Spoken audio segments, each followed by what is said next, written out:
The royal household believed every detail had been settled. Invitations had already been delivered, the grand ballroom stood ready, and the guest list had received final approval from the palace's highest offices. Then everything changed. Princess Catherine delivered a private message that instantly overturned months of preparation. She made one position unmistakably clear: she would not attend any official event where Queen Camilla was present. Within hours, senior palace officials found themselves caught between two of the monarchy's most influential women. King Charles demanded immediate explanations, yet no solution could bridge the growing divide. Faced with an impossible choice, the palace quietly canceled the entire occasion. Before we examine what this extraordinary decision could mean for the future of the royal family, remember to subscribe so you never miss the latest developments. Inside the Prince and Princess of Wales' private sitting room, Catherine carefully reviewed the final event schedule for a second time. The Commonwealth Unity Gala, an important reception bringing together diplomats, charitable organizations, senior members of the royal family, and representatives from across the Commonwealth, had taken almost 6 months to organize. Its purpose extended far beyond an evening of formal celebrations. It was intended to reassure both Britain and the wider Commonwealth that the monarchy remained united and resilient despite recent challenges. After quietly placing the program on the table, Catherine finally broke the silence. "I won't stand beside Camilla and pretend everything is normal." William immediately recognized the seriousness hidden beneath her calm voice. This was not a disagreement over protocol or scheduling. The official program required his wife to publicly appear alongside someone whose recent actions she believed had crossed a line that could no longer be ignored. Catherine explained that attending the gala would send a message she could not accept.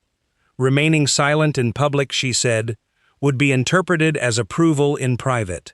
William searched for a compromise, weighing every possible alternative before speaking. Yet the determination in Catherine's expression told him that no revised seating arrangement, staggered appearance, or carefully managed photograph would change her decision. Without hesitation, Catherine wrote her response by hand. She sealed the letter herself and addressed it exclusively to King Charles. The normal channels of communication were intentionally avoided. Rather than allowing the Royal Secretariat, the office responsible for coordinating official correspondence and royal engagements, to handle the matter, Catherine ensured the message reached the king privately. The issue was simply too personal and too sensitive to pass through routine palace procedures. When Charles opened the envelope inside his study, he read every line in complete silence. Slowly, he removed his glasses and placed them beside the letter. His private secretary waited for instructions, but none came. The king remained motionless, fully aware that the contents of the note carried consequences, extending far beyond a single royal engagement. Elsewhere, Camilla was reviewing the gala's seating arrangements when the news reached her. She stopped turning the pages, dismissed the remaining aides, and quietly asked a single question. Did she say why? Her words revealed something deeper than irritation. Beneath them lay uncertainty. She understood that Catherine's absence would be impossible to conceal. Once the future queen refused to appear beside the current queen consort, the appearance of royal unity would begin to unravel. Senior advisors immediately explored every possible solution. They proposed separate arrivals, different schedules, revised seating plans, and even removing both women from the official receiving line altogether. Each proposal was presented to Catherine. She rejected every one. Eventually, Charles accepted the unavoidable reality. He authorized the cancellation of the Commonwealth Unity Gala, while palace officials prepared a public explanation blaming unavoidable diary conflicts and scheduling complications. Those inside the royal household understood the truth. The calendar was not the real problem. One handwritten letter had exposed a private wound so deep that Catherine considered canceling one of the monarchy's most significant public events preferable to pretending harmony still existed. The cancellation stunned palace staff, but its deeper significance reached far beyond a single evening. It revealed a fracture that had been developing long before invitations were printed. To the public, Catherine and Camilla represented two generations of royal service united beneath the same crown. Behind palace walls, however, they carried very different experiences, competing loyalties, and fundamentally different views about responsibility, influence, and the future of the monarchy. For Catherine, refusing the invitation became a matter of personal dignity. For Camilla, the cancelled gala raised an even more troubling question. Had the authority she fought so long to establish already begun slipping away? Over the years, Catherine had become much more than a popular member of the royal family. She had grown into one of the monarchy's most trusted public figures, admired for her composure, discipline, and steady judgment. At William's side, she projected confidence during periods of uncertainty, helping reinforce public faith in the institution's future. Every successful engagement strengthened the belief that the next generation of the monarchy was prepared to lead. Camilla occupied the highest-ranking female position within the royal household, but her influence remained closely connected to King Charles and depended, in part, upon visible cooperation from William and Catherine. Sitting beside her husband, Catherine quietly admitted that years of remaining silent had become increasingly difficult. She had accepted changes to her responsibilities, overlooked personal disappointments, and repeatedly placed the monarchy's stability above her own feelings. This time, however, she believed remaining silent would cost too much. Although Catherine had endured countless disappointments in silence, this occasion demanded something entirely different. Attending the gala would require more than patience. It would signal that every previous slight had been quietly accepted. William understood the weight of that choice. Standing beside his wife would mean supporting her conviction, but it could also place him in direct opposition to his father. Meanwhile, Camilla remained alone in her office, studying the revised seating plan after learning that Catherine intended to withdraw. Her eyes settled on the empty space reserved for the Princess of Wales. At first she felt frustration, but beneath it came something far more unsettling. She knew diplomats, ambassadors, and senior guests would not interpret Catherine's absence as a scheduling conflict. They would see it as a deliberate refusal. Worse still, they might conclude that the future queen no longer accepted the queen consort's standing within the royal family, a perception capable of undermining years spent strengthening her public position. Concerned by the growing crisis, King Charles requested a private meeting with William. Without delay, he asked whether Catherine truly understood the consequences her decision could have for the monarchy. William answered calmly, "She understands them completely." After a brief pause, he added that this was precisely why her decision deserved to be taken seriously. The king immediately recognized the meaning behind those words. Pressuring Catherine into attending might preserve the appearance of unity for one evening, but it could create a far deeper division between the crown and the couple destined to inherit it. William then directed his father's attention to the gala's revised program. The running order, the official schedule determining who speaks, appears, and performs each ceremonial duty during a royal engagement, had been quietly amended only days before Catherine withdrew. Under the revised plan, Camilla had been assigned the evening's principal address, while Catherine's scheduled speech and presentation of a major charitable award had disappeared without explanation. To Catherine, this was not an isolated administrative adjustment. It represented another example of a pattern she believed had developed over time, a pattern in which her responsibilities quietly diminished whenever public attention threatened to shift away from the queen consort. William explained that the gala itself was only the latest chapter. The real damage had begun several weeks earlier during another royal engagement, one moment that Catherine had never forgotten and could never publicly challenge. As Charles reflected on recent events, his thoughts returned to a single ceremony. That afternoon had quietly transformed lingering discomfort into lasting mistrust. Nearly every lasting family conflict can be traced to one defining moment. Sometimes it begins with an insensitive remark, sometimes with an unnecessary gesture, and sometimes with a humiliation disguised as protocol. For Catherine, that moment arrived at Windsor during a remembrance ceremony created to honor military service and sacrifice. The incident lasted less than 5 minutes. Its consequences would last far longer. When Catherine arrived at the Windsor Veterans Remembrance Reception, she believed every detail of her role had already been confirmed. The event had been organized to recognize veterans and military families whose service had shaped the nation. Many guests had traveled great distances, specifically to witness the royal tribute. Determined to honor them properly, Catherine had spent days preparing a carefully written speech and expected to personally present the commemorative medal to the evening's principal recipient. Everything changed only minutes before the ceremony began. Camilla quietly approached the Master of Ceremonies, the official responsible for directing the order of events, and instructed him to revise the program. Catherine's speech was removed. The medal presentation was reassigned. Both responsibilities would now belong to the Queen Consort. Camilla justified the alteration by explaining that the revised arrangement better reflected the formal order of senior royal rank. No one informed Catherine beforehand. Standing behind the reception doors, she was handed a newly printed schedule moments before guests were called into the hall. She looked down in disbelief. Her name had been crossed out. There was no opportunity to question the decision without interrupting a ceremony intended to honor veterans rather than expose divisions within the royal family. Quietly, she asked an aide whether King Charles had personally approved the change. The official hesitated. He could not answer. From across the room, William noticed the expression on his wife's face before she spoke a single word. He watched her fingers tighten around the gloves she held as Camilla stepped forward to deliver the tribute Catherine herself had prepared over several days.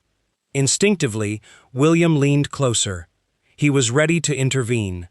Catherine gently stopped him. "The families are here to be honored," she whispered. "They shouldn't witness our disagreement." Despite her disappointment, she refused to let the occasion become overshadowed by royal conflict.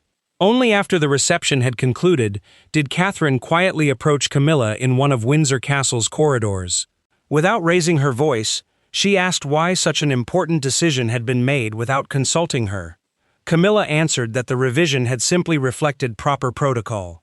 Catherine replied that protocol did not require humiliating someone moments before they fulfilled an official duty. Her words remained measured. Her disappointment did not. Camilla then offered a response that permanently altered their relationship. She reminded Catherine that popularity should never be mistaken for precedence. The formal hierarchy determining which members of the royal family take priority during official engagements. William, standing just beyond the adjoining doorway, heard enough of the exchange to realize the disagreement had moved far beyond ceremonial procedure. It was no longer about speeches, medals, or protocol. It had become a struggle over respect, authority, and the future balance of influence within the monarchy.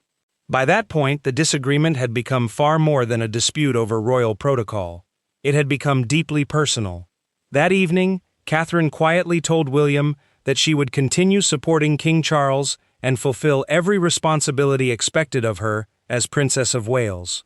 She remained committed to the crown and everything it represented, but she also made one promise she had no intention of breaking. She would never again participate in an engagement designed to elevate Camilla at the expense of her own dignity. When the final program for the Commonwealth Unity Gala reflected the very same pattern she had experienced at Windsor, Catherine immediately recognized it for what she believed it was. Not an isolated scheduling decision, but another deliberate attempt to diminish her role. Declining the invitation became her answer, but once Camilla insisted on hearing the explanation directly from Catherine herself, a quiet refusal was no longer enough. For years, disagreements inside the royal family had been carefully managed. Sensitive conversations rarely occurred without private secretaries, senior advisors, or carefully prepared language designed to prevent personal emotions from becoming public conflict. This time, those protections disappeared. Camilla requested a private meeting.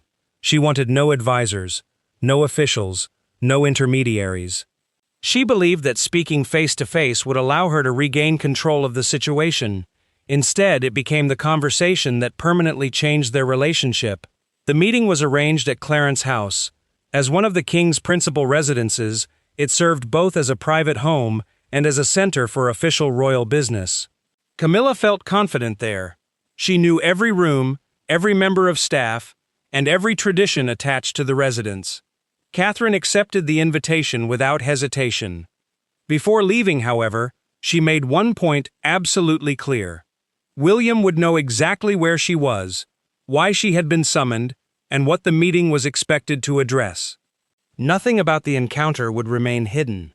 When the sitting room door closed behind her, the atmosphere shifted immediately. Camilla was already waiting. No aides stood nearby. No private secretary sat quietly taking notes. No courtier remained available to interrupt a difficult exchange or later soften its meaning. For the first time, the two women faced one another without the protection of palace protocol. Camilla motioned toward a chair and urged Catherine to sit. She argued that canceling an event of such importance over what she described as a minor adjustment was unnecessary and damaging to the monarchy. Catherine remained standing. Calmly, she replied that public humiliation did not become insignificant simply because it had been carried out politely. Then she began listing the incidents that had led to this moment. She spoke about the Windsor Remembrance Ceremony. She described the last-minute removal of her speech. She recalled the gala program that had quietly erased her role once again. She pointed to the repeated occasions on which responsibilities had been taken away without warning or consultation. Her tone never rose. Yet every sentence carried the weight of months of restrained frustration. Camilla listened without interruption before responding sharply. She accused Catherine of allowing public popularity to become a source of influence over the institution itself. Applause, she argued, could never replace constitutional rank. Royal hierarchy could not be rewritten simply because one member of the family felt personally offended. Catherine answered without hesitation. She had never encouraged the public to compare one royal woman against another. If divisions now existed, she said, they had been created by repeated decisions made within the palace, not by public opinion. Then Catherine revealed something Camilla never expected. She had seen evidence, a confidential scheduling record, circulated through an internal planning channel, confirmed that Camilla herself had personally approved removing Catherine's gala speech before the revised program had ever reached official circulation. The change had not happened accidentally. Nor had it been the work of overzealous advisors. It had been authorized from the very beginning. For the first time since the meeting began, Camilla's composure faltered. The document Catherine referred to had never been intended to leave the Queen Consort's office. After a long silence, Camilla asked one final question. If the original program were restored exactly as it was, would you attend? Catherine's answer came immediately. No. The issue, she explained, had grown far beyond a single speech or ceremonial role. The real damage lay in the repeated pattern, the intention behind it, and the trust that had gradually disappeared. Camilla pushed back her chair, the movement echoing through the quiet room. She warned Catherine that personal resentment should never outweigh royal duty. Without raising her voice, Catherine walked toward the door. Before leaving, she looked back and answered calmly, "Duty has never required me to accept deliberate disrespect." Then she opened the door and left. Later that evening, King Charles received separate written accounts describing the confrontation. Reading both reports, he reached a painful conclusion. The question was no longer whether the relationship between the two women could be repaired. That possibility had already faded. Now the crisis centered on something far more serious. Whose authority would define the future direction of the monarchy? Royal power rarely reveals itself through dramatic arguments. Instead, it moves quietly, through revised schedules, signed approvals, seating plans, private access, and the subtle ability to decide whose wishes ultimately prevail. Following the failed meeting, Charles gathered his closest advisors to consider whether Catherine could be required to attend the gala despite her objections. Before any decision could be reached, William entered the discussion carrying a warning that changed its direction. Compelling Catherine to appear, he argued, would not preserve the monarchy's unity. It would undermine the very leadership expected to guide its future. Charles sat at the head of the table, while senior officials searched for a workable compromise. As sovereign, he possessed the constitutional authority to direct the participation of working members of the royal family in major state occasions. One advisor proposed restoring Catherine's original speech. Another suggested removing Camilla's address altogether. A third recommended that both women attend but perform entirely separate duties. Charles rejected each proposal. Every option, he realized, would expose the family's internal division in a different way. Only after the advisors departed did William approach his father alone. Although he could not overrule the king, his position as heir gave his opinion considerable importance. He reminded Charles that forcing Catherine into public compliance would not simply affect one event.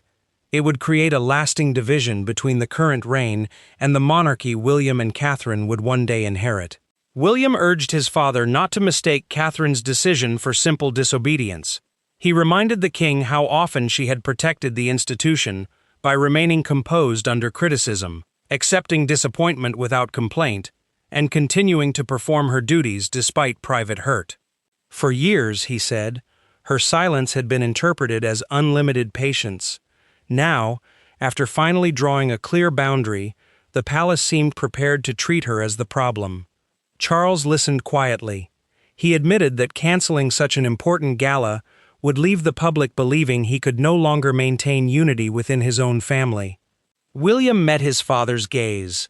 The greater weakness, he replied, would be asking Catherine to stand beside someone who has repeatedly worked to diminish her, and expecting the country to believe everything is fine. His words were careful, but the warning was unmistakable. William placed a slim, confidential folder on the desk.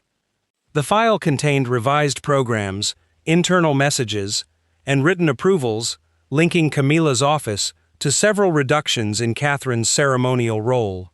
A ceremonial role meant a formal public duty performed on behalf of the crown, often carrying symbolic importance, even when no political power was involved. Charles opened the documents and began reading. The pattern destroyed the last defense. Camilla's staff had not changed one ceremony by accident. They had repeatedly requested less speaking time, fewer central duties, and reduced visibility for Catherine whenever both women appeared together. The king read every page, then closed the folder without speaking. Charles refused to compel Catherine. He authorized the gala cancellation and ordered that all future joint programs involving the two women receive direct approval from his private secretary, removing that control from Camilla's household office. The decision protected Catherine, but it also delivered a quiet punishment. Charles had prevented an open rebellion. Yet his solution carried its own cost, and when Camilla learned what authority had been taken from her, the palace entered a colder, more dangerous phase. By sunrise, the gala had vanished from the royal diary. Florists were dismissed, security teams stood down, musicians were released, and hundreds of guests received carefully worded notices offering no genuine explanation. Inside the palace, however, everyone understood what had happened. Catherine had refused to appear beside Camilla, Charles had declined to force her, and the Queen now faced a reality more painful than cancellation. The household had chosen containment over defending her authority. Palace staff dismantled 6 months of preparation in a single morning. Diplomatic offices received urgent calls, catering contracts were suspended, and charities expecting international attention lost one of the year's most valuable platforms. The royal diary, the official schedule of public duties and appearances, was quietly altered before most guests had even finished reading their cancellation notices. Buckingham Palace blamed unavoidable changes to the royal program, but the vague language only deepened suspicion. Charles delivered the restriction himself. The king told Camilla that her office would no longer control shared engagement programs involving Catherine, meaning any event requiring both women would now be approved elsewhere. She stared at him in disbelief and asked whether he truly believed she had acted maliciously. He said the situation had become unmanageable, not that every decision had been cruel. Camilla heard only distance. Camilla asked why Catherine's refusal had been rewarded while her own rank had been weakened. The queen consort believed Charles had chosen the younger woman's anger over her authority, and that